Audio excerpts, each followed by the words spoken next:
Takže to bychom měli úspěšně za sebou a teďka teda já bych ještě řekl něco o tomhletom, kdo se tady na tomhletom podílel, takže vlastně podílela se na tom firma, hlavně teda firma Praktik, tedy z Pištína, dál teda firma RC Motors z Tábora, firma Stieber Model z Radomyšle,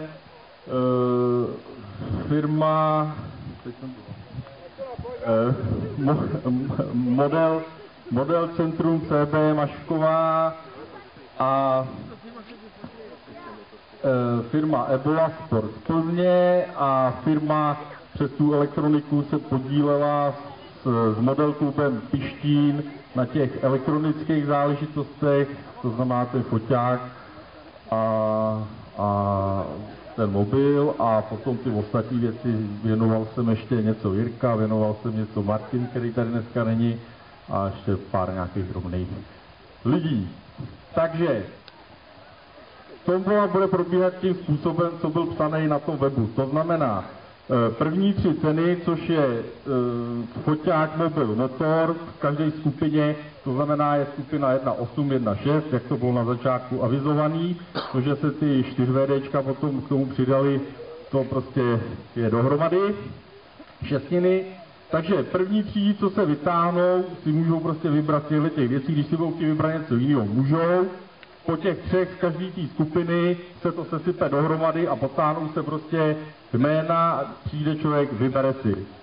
Myslím, že je to jasný. Tak je to dobrý.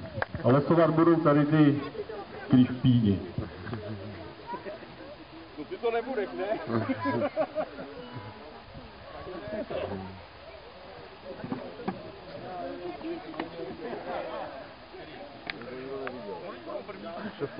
Takže vezmeme to nejdřív. Tady jak je sranda, tady budete losovat oba. 1/6, tam něco vyber a dej mi to. Jenom jeden, ty budeš brát. Já jsem lotá.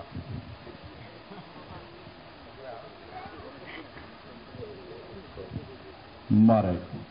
No, takže první vytažený je Tilpíří. Takže si může přistoupit.